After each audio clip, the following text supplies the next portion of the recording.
सुरुमा रवि लामिछानेको यो स्पिच सुन्नुहोस्। यो देशको दलित समुदायलाई मैले आज सार्वजनिक क्षमा याचनाका साथ केही भन्नु छ।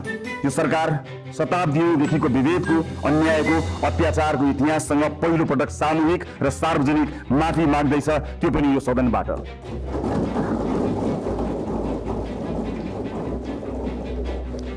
आजसम्मको विभेद सामाजिक गल्ती थिएन, सङ्गठित अपराध थियो। यो देश किन बनेन थाहा छ?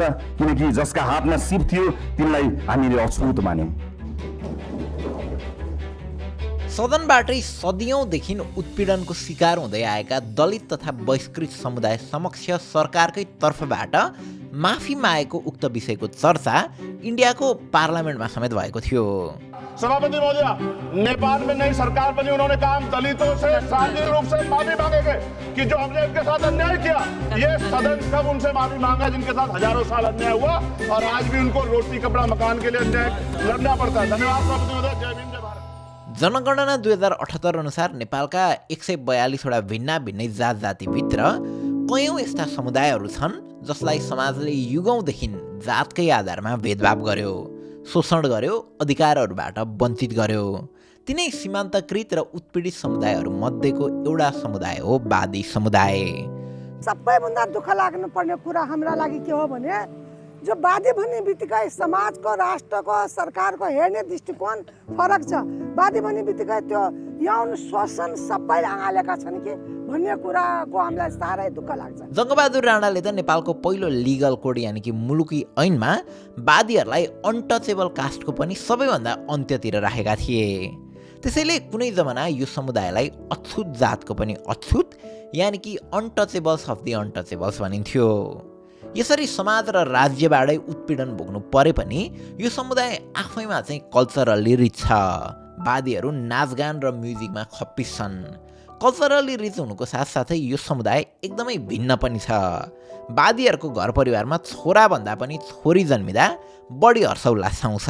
कुनै समय कलाकारितामा सधैँ अगाडि अनि शिल्पकलामा सधैँ अब्बल हुने गरेको बादी समुदाय आखिरमा शोषण र भेदभावको चपेटामा कसरी पुग्यो त?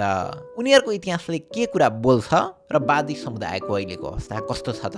आज हामीले नेपाल र नेपालीसँग निकै लामो इतिहास बोकेको तर पछिल्लो समय बिर्सिँदै गइरहेको यही बादी समुदायको रियल स्टोरी लिएर आएका छौँ। प्रस्तुत छ द फर्गटन लाइफ्स अफ बादी कम्युनिटी। नेपालको बादी समुदायको हिस्ट्री त्यति स्पष्ट छैन। फरक फरक पुस्तकहरूमा फरक फरक कुराहरू लेखिएको छ। जस्तै राष्ट्रिय मानव अधिकार आयोगको संवाहक भन्ने जर्नलमा लेखिएको छ, बादी समुदाय भारतको राजस्थान उद्गमस्थल रहेको फिरन्ते बिदी जातिको हाँगा मानिन्छ र 14th सेन्चुरीमा जब हिन्दू र मुस्लिम बीच वार भयो तब आफ्नो धर्म जोगाउनका निम्ति भाग्दा भाग्दै नेपाल छिरेर सल्यान आइपुगेकाहरूलाई बादी भनिएको हो। त्यस्तै यही विषयमा अर्को कथनलाई हेर्ने हो भने बादीहरू नेपालको लिच्छवी वंशकालमा यानि कि 100 BC देखि 880 AD को बीचमा इन्डियाको वैशाली क्षेत्र यानि कि हालको बिहारबाट नेपाल आएका थिए भनिएको छ। यसरी बादी समुदायको नेपाल आगमन कसैले 8th सेन्चुरी ताका भन्छन् त कसैले 14 त कसैले 18। तर फरक फरक स्रोतले फरक फरक कुरा भने पनि बादी समुदायका मानिसहरू धेरै वर्ष यतादेखिका नेपाली भूगोलका नेपालीहरू नै हुन् र उनीहरूको नेपालसँग धेरै लामो इतिहास जोडिएको छ। अब यो सँगै बादी समुदायलाई समाजले नै बनाइदिएको अर्को एउटा पहिचान पनि छ, इन्टरटेनर्स अर्थात् मनोरञ्जनकर्ता। हुन त धेरै वर्ष पहिला जब नेपाल र इन्डिया जस्ता भूगोलहरू ससाना राज्यहरूमा विभाजित थिए त्यो बेला मनोरञ्जनभित्र वेश्यावृत्ति पनि पर्थ्यो। त्यति बेला वेश्यावृत्तिलाई मर्यादित र समाज स्वीकृत ठहर्याउँदै एउटा सम्मानजनक पेसा मानिन्थ्यो। त्यो बेलाका सामन्त राजा रजौटेहरूको मनोरञ्जनको लागि विभिन्न गनिकाहरू हुने गर्थे। गनिकालाई आजको भाषामा भन्ने हो भने प्रोस्टिट्युटहरू हुने गर्थे। ती गनिकाहरूले नाच्ने गाउने लगायतका नृत्य कला र काम कलाद्वारा राजाहरूलाई मनोरञ्जन दिने गर्थे। यसरी विभिन्न बाजा बजाउने वाद्यवादक र नृत्य देखाउने नर्तकलाले पपुलर बादी समुदायको यही स्किलले र तत्कालीन डिमान्डले उनीहरूलाई नेपालको राजाहरूको दरबारसम्म ल्याएको हुन सक्थ्यो। यही कुरालाई ऐतिहासिक कथन अनुसार मानव अधिकार आयोगकै जर्नलमा लेखिएको छ, भारतीय राजपुत्र र राजा रजौटेहरूले उनीहरूको छोरी ज्वाइँको मनोरञ्जनको लागि भनेर इन्डियाबाट सल्यान, जाजरकोट, मुसिकोट जस्ता ठाउँमा जसलाई पठाएका थिए उनीहरू नै आजका बादीहरू हुन्। तर फेरि यता थोमस ई कक्सले 1990 देखि 1992 को पिरियडमा गरेको एउटा एन्थ्रोपोलोजिकल रिसर्च अनुसार जब वादीहरू सुरुचोटि नेपाल आए उनीहरूले महाभारत र रामायण जस्ता हिन्दू इपिक्सहरूको कथा गीत र नृत्यहरू प्रदर्शन गरेर जीविकापार्जन गर्थे। सँगसँगै चाडपर्व बिहे र भोजभतेरहरूमा पनि नृत्य देखाउँथे। विक्रमसम्म 2007 सालभन्दा अघिसम्मै वादी समुदायलाई तत्कालीन जाजरकोट, सल्यान र मुसिकोट जस्ता पश्चिम नेपालका शासक र जमिनदारहरूबाट समर्थन र सहयोग मिल्थ्यो। उनीहरूले वादीलाई घाँस, बाँस, कपास सँगसँगै जमिनहरूको पनि बन्दोबस्त गरिदिन्थे। बदलामा वादीहरूले उनीहरूलाई इन्टरटेनमेन्ट र सेक्स दिन्थे भनेर कक्सले लेखेका छन्।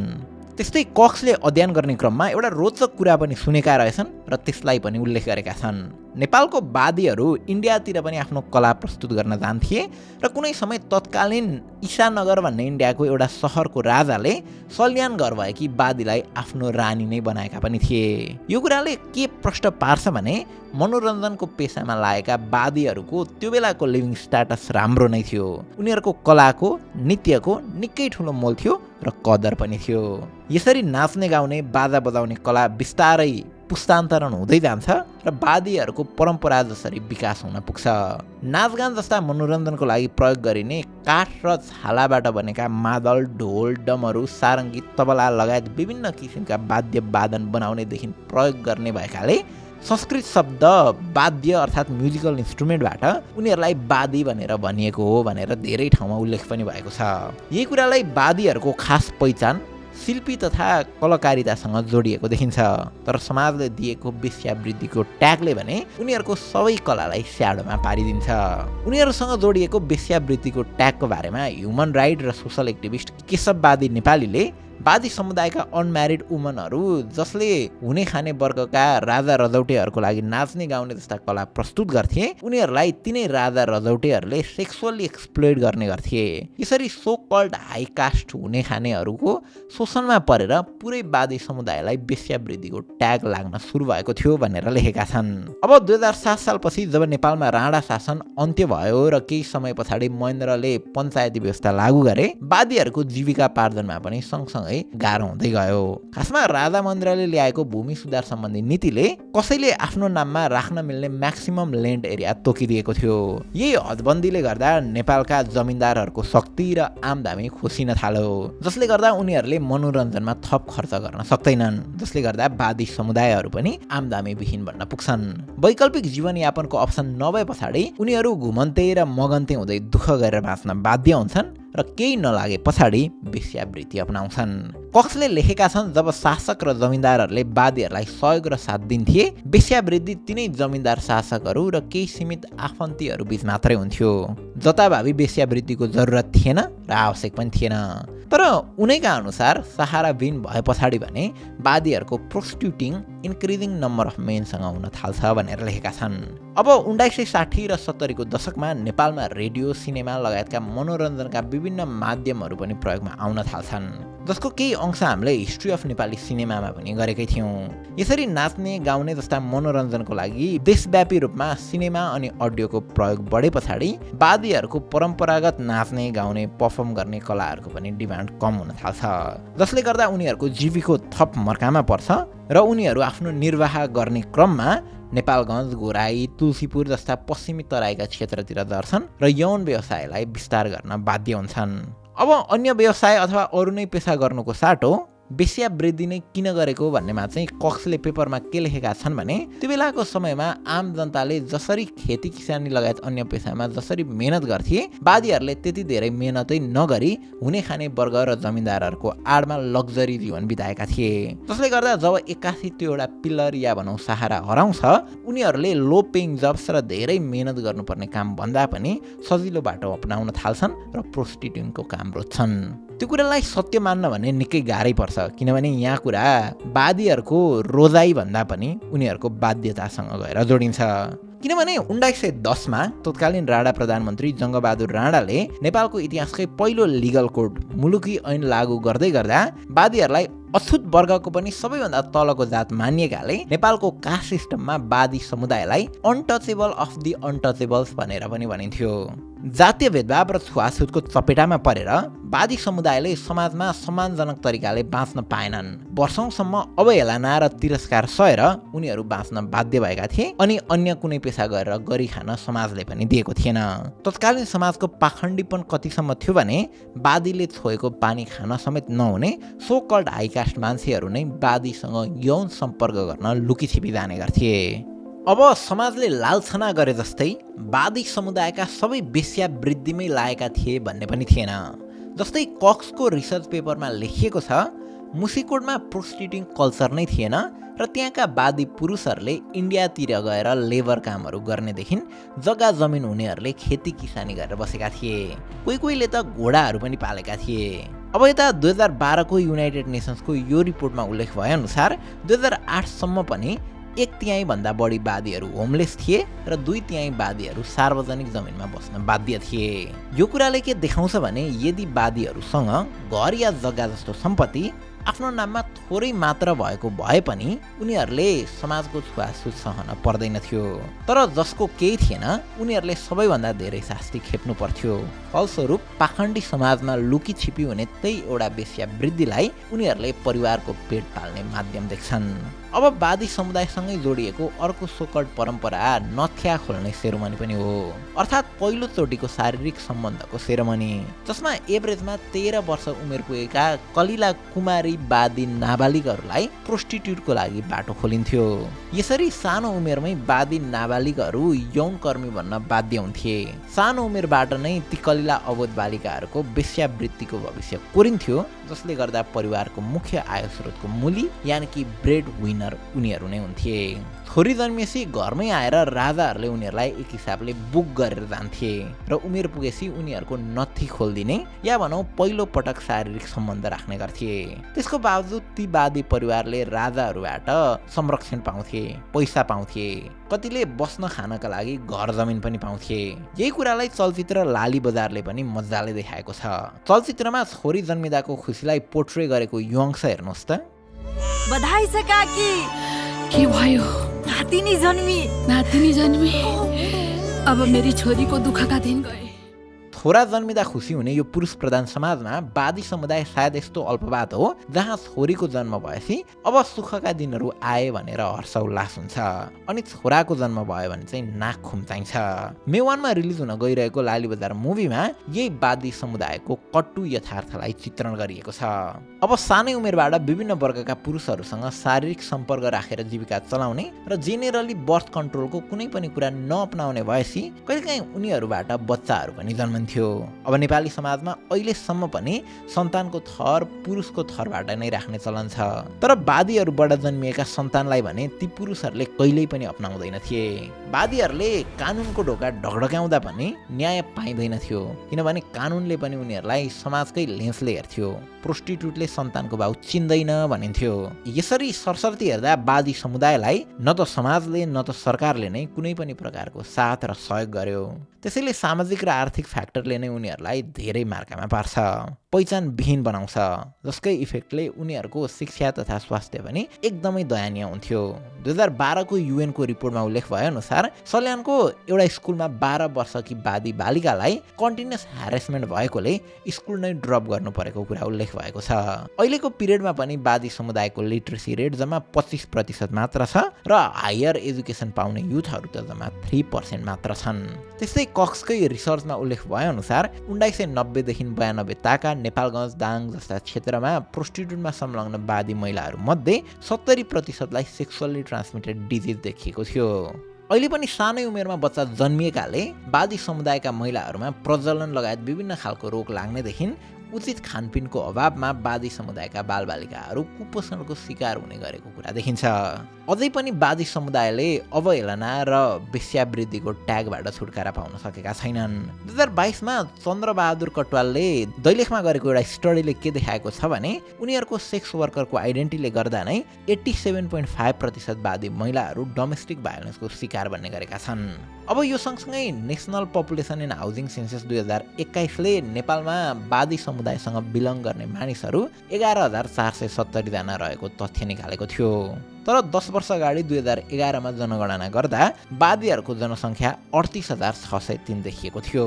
जम्मा 10 वर्षको अन्तरालमा यो सिग्निफिकेन्ट पपुलेसन डिक्रिमेन्टलाई मध्यनजर गरेर human rights and social activist Keshav बादी नेपालीले इन्सेक अनलाइनमा लेखेका छन्, बादी समुदायलाई नेपालले अन्य कुरामा जस्तै जनगणना गर्ने बेला पनि भेदभाव गरेको छ। बादी समुदायको इस्टिमेटेड पपुलेसन कमिट नेपालको 2019 को सर्वे अनुसार 70,000 देखि 80,000 को बीच भएको, तर समाजले अस्वीकार गरेको वेश्यावृत्तिको कुदृष्टिले गर्दा नै बादी समुदायका महिलाहरू आफ्नो बादी पहिचान लुकाउन बाध्य छन् भनेर आर्टिकलमा लेखिएको छ, जसले गर्दा नै जनगणनाले साँचो डेटा निकाल्न नसकेको कुरा छ। यो सँगसँगै अझ पनि थुप्रै बादी समुदायका मानिसहरूको जन्म दर्ता छैन, नागरिकता छैन। 43% बादीहरू अझै पनि भूमिहीन नै छन् अनि अधिकांश खोला, जङ्गल छेउ या भिरपाखा छेउमा बस्न बाध्य छन्। थुप्रै एकल महिलाहरू छन् जसलाई सरकार पक्षबाट सोसल सेक्युरिटी सुनिश्चित भएको छैन। यसरी नेपाली भूमिमै जन्मिए तापनि थुप्रै बादीहरूलाई नेपाल सरकारले चिन्न सकेको छैन, उनीहरू अनागरिक नै छन्। अब वर्षौंदेखिका यस्ता डिस्क्रिमिनेसन र एक्सप्लोइटेसन विरुद्ध बादी समुदायले पटक पटक आवाज उठाउँदै पनि आएको छ र बादी समुदायको उत्थानका निम्ति कयौं सोसल एक्टिभिस्टदेखि राजनीतिक कर्मीहरू निरन्तर लागि पनि परेका छन्। आजको दिनसम्ममा बादी समुदायको आवाज तराईका सडकदेखि काठमाडौँको सिंहदरबारसम्मै पटक पटक आइपुगेको छ र यी सबै पछाडि नेपालगञ्जको घटनाहरूको ठूलो रोल छ। हामीले सुरुतिरै भनेको कुरा, पहाडदेखि तराई झरेका केही बादी समुदाय नेपालगञ्जमा बसोबास गर्थे। त्यहाँ हुने गरेको देह व्यापारले नेपालैभरि ढिन्डोरा पनि पिटेको थियो, जसकारणले वरपरको सो कल्ड हाइकास्ट समाजले विकृति फैलेको भन्दै बादीहरूलाई त्यहाँबाट हटाउन पर्छ भन्ने कुराहरू गरेका थिए। यसैबीच बादी समुदायकी 6 वर्षीय नानीलाई कसैले बलात्कार गरेको भन्ने खबर बाहिर आउँछ। लगत्तै 50 वर्षीय कि अर्की बादी महिलाको पनि बलात्कार हुन्छ। यी दुई घटनालाई पुलिस समक्ष लिएर जाँदा प्रोस्टिट्युट कम्युनिटीमा रेप भन्ने नै हुँदैन भन्दै प्रहरी प्रशासनले बलात्कारको केस दर्ता नै गर्दिँदैन र केही सानो रकम कम्पन्सेट गर्न लगाएर केसलाई पाखा लगाउँछ। त्यस्तै नेपालगञ्जका स्थानीयहरूले प्रोस्टिट्युसन इराडिकेसन क्याम्पियन PEC को नाममा त्यहाँ बसोबास गर्ने बादी समुदायहरूको घर घर पसेर खानतलासी गर्ने, जबरजस्ती गर्नेदेखि लिएर पिट्ने पनि गर्न थाल्छन्। कतिसम्म भने देह व्यापार हटाउने क्याम्पियन चलाउनेहरूले नै बादी महिलाहरूलाई यौनको लागि जबरजस्ती पनि गरेका थिए। अब यस्तै घटनाले गर्दा नेपालगञ्जको गुन्जनगरमा भएको गुन्जनगर मुभमेन्ट बादीहरूको पहिलो ऐतिहासिक मुभमेन्ट बन्छ। त्यसपछि उमा बादी, जो पछि गएर 100 inspiring and influential woman from around the world for 2018 मा परेकी थिइन् र सँगसँगै सुदूरपश्चिमको प्रदेश सभाको सदस्य पनि बनेकी थिइन्। उनैको नेतृत्वमा ऐतिहासिक 48 दिने आन्दोलनले थप देशैभरि तहल्का पिट्छ। सिंहदरबारको गेटमा आन्दोलनरत बादी महिलाहरूले पेटिकोट लगाएर यसरी प्रदर्शन गरेको कुरा र यो आइकोनिक पिक्चरले राष्ट्रिय तथा अन्तर्राष्ट्रिय मिडियामा पनि ठूलो स्पेस पाउँछ। यस्ता मुभमेन्टले बादी समुदायमाथि हुने गरेको शोषण र अत्याचारलाई न्यायको कठघरामा ल्याउनेदेखि अधिकार सम्मैको आवाजलाई बुलन्द गराउँदै आएको छ। जसअनुरूप केही मागहरू पूरा पनि भएका छन्, तर ती पर्याप्त भने छैनन्। अब अहिले जातीय भेदभाव र छुवाछुतलाई नेपालमा अवैधानिक मानिन्छ र मानव बेचबिखन तथा ओसार पसार नियन्त्रण ऐन 2064 बाट प्रोस्टिट्युसनलाई पनि इलिगल मानिन्छ। तर अझै पनि करिब 5% जस्तो बादी समुदायका महिलाहरू वेश्यावृत्तिमै संलग्न रहेको कुरा UNDP नेपालको 2020 को रिपोर्टले देखाएको छ। अब अहिलेको सरकारमा महिला तथा बालबालिका मन्त्रालयको जिम्मा यही बादी समुदायकी सीताबादीले पाएकी छिन्। सीताबादी, उमाबादी जस्ता बादी समुदायलाई रिप्रेजेन्ट गर्ने महिलाहरूले सदियौँदेखि आफ्नो समुदायमाथि लागेको कालो दागलाई मेटाउने प्रयत्न गर्दैछन्। त्यस्तै प्रयत्न कलाबाट पनि अनि चलचित्रबाट पनि भइरहेको छ। लाली बजारले बादी समुदायकै यही लुकेको कथा देखाउन खोजेको छ र यही टिमले नेपालमा बादी समुदायको वास्तविक जनसङ्ख्या, बसोबास, नागरिकता, शिक्षा, स्वास्थ्य, रोजगारी, भूमिहीनता, सामाजिक विभेद, महिला तथा बालबालिकाको अवस्था र विगतका सरकारी सम्झौताहरूको कार्यान्वयनबारे अध्ययन गरी व्यवहारिक सुझाव पेश गर्ने गरी बादी समुदाय अध्ययन तथा सुझाव समिति बनाउन मन्त्रीज्यूलाई भेटेरै सुझाव पनि दिएको छ। बादी समुदायको कथा एउटा जातको मात्र कथा होइन, यो नेपालको सामाजिक पाखण्डको ऐना हो, जसमा एकातिर समाजले उनीहरूलाई अछुत भनेर छुन मानेन, तर अर्कोतिर त्यही समाजका पुरुषहरूले उनीहरूको शरीरमाथि अधिकार जमाए, जसमा कुनै जमाना राज्यले नै कानुन बनाएर उनीहरूलाई सबैभन्दा तल राखेको थियो। तर बादी समुदायको पहिचान केवल वेश्यावृत्तिको दाग होइन, उनीहरूको पहिचान कला हो, सङ्गीत हो, सङ्घर्ष हो र आफ्नो इज्जत फिर्ता लिन सडकदेखि सिंहदरबारसम्मै लडेको इतिहास हो। जबसम्म वादी परिवारसँग नागरिकता, जमिन, शिक्षा, स्वास्थ्य र समान रोजगारीको अवसर हुँदैन तबसम्म यो समुदायको न्याय अधुरो नै रहन्छ। वादी समुदायले सधैँ यो देशलाई गीत दियो, सङ्गीत दियो, कला दियो, तर बदलामा देशले उनीहरूलाई स्टिकमा, गरिबी र अपमान दियो। वादी समुदायको कथा उनीहरूको मात्र कथा होइन, यो नेपालको समाजले आफ्नो सबैभन्दा पीडित नागरिकसँग कसरी व्यवहार गर्यो भन्ने हाम्रै इतिहासको कथा हो र यही इतिहास फेर्ने सुवर्ण अवसर अहिलेको सरकारसँग छ। हाम्रो शुभकामना। हस्त। Thank you for watching.